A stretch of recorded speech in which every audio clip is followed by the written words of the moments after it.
اللہ جل شانہ نے قرآن پاک میں یہ بات بھی ارشاد فرمائی ہے کہ ایک دن ایسا آنے والا ہے جس دن میں تمہارا حساب کتاب ہوگا، جس کو اللہ رب العزت نے سورہ فاتحہ کے اندر بھی بیان فرمایا، مالک یوم الدین، روز جزا و سزا کا مالک اللہ رب العزت کی ذات ہے۔ اس دن میں حساب کتاب ہوگا، نامہ اعمال لائے جائیں گے۔ قرآن پاک میں اللہ جل شانہ نے کئی طرح کے لوگوں کا حساب کتاب کئی طرح سے ہونے کا تذکرہ فرمایا۔ کچھ لوگ تو ایسے ہوں گے جن کو ان کا نامہ اعمال خود ہی پکڑا دیا جائے گا، اقرأ کتابک کفی بنفسک اليوم علیک حسیبا، یہ تمہارا نامہ اعمال ہے، تم خود ہی اس کو پڑھ لو، آج اس کا پڑھنا تمہارے اپنا حساب کتاب کرنے کے لیے کافی ہو جائے گا۔ اور بقایا وَنَضَعُ الْمَوَازِينَ الْقِسْطَ لِيَوْمِ الْقِيَامَةِ، قیامت والے دن ترازو لگایا جائے گا اور اس کے اندر نامہ اعمالوں کو تولا جائے گا۔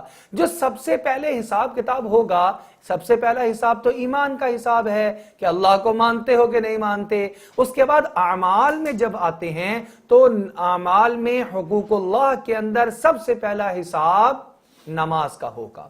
ایک حدیث مبارکہ میں آتا ہے کہ اول ما یحاسب، پہلی چیز جس کا بندے سے حساب کیا جائے گا وہ نماز ہے۔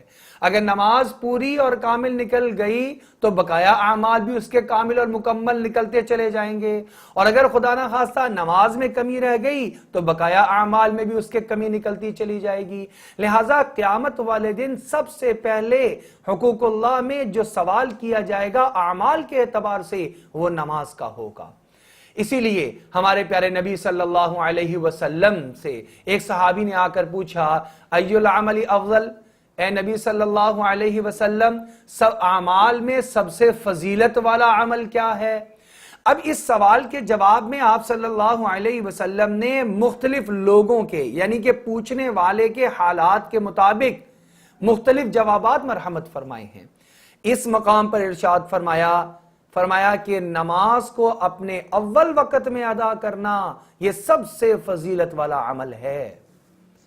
انسان کے لیے اب نماز کا اہتمام اس سے جو ہے ظاہر ہوتا ہے کہ نماز کو اپنے وقت پر اور شروع وقت میں ادا کر رہا ہے، یہ نماز کا اہتمام کر رہا ہے، لہذا یہ سب سے زیادہ فضیلت والا عمل شمار کیا گیا۔ آپ صلی اللہ علیہ وسلم نے ایک موقع پر اس کو سب سے فضیلت والا عمل شمار کرا دیا۔ پھر صحابی نے پوچھا اس کے بعد کیا؟ فرمایا وَبِالْوَالِدَيْنِ احسانا، والدین کے ساتھ حسن سلوک کرنا، یہ بھی بڑا اہم بات ہے اور بڑی اہم چیز تھی۔ اسی طریقے سے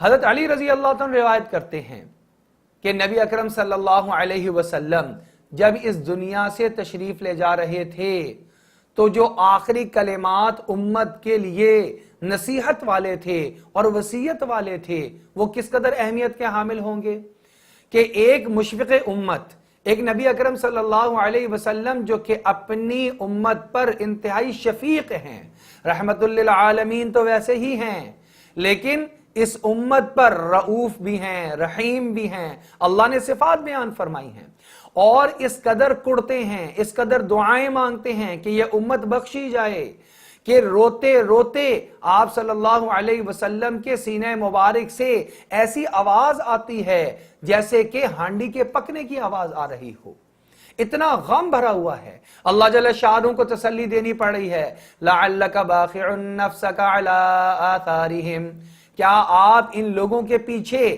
اپنے گلے کو گھونٹ دیں گے؟ کیا آپ کا سانس ختم ہو جائے گا؟ کیا آپ اپنی جان دے دیں گے؟ لہٰذا آپ صلی اللہ علیہ وسلم اتنے مشفق جب دنیا سے تشریف لے جا رہے ہوں گے تو آخری موقع جو مل رہا ہوگا کہ میں اپنی امت تک اپنا پیغام پہنچا دوں اور وصیت پہنچا دوں، وہ کس قدر اہمیت والا پیغام ہوگا۔ تو آپ صلی اللہ علیہ وسلم جب اس دنیا سے تشریف لے جا رہے ہیں تو آپ صلی اللہ علیہ وسلم کے زبان مبارک پر کیا ہے؟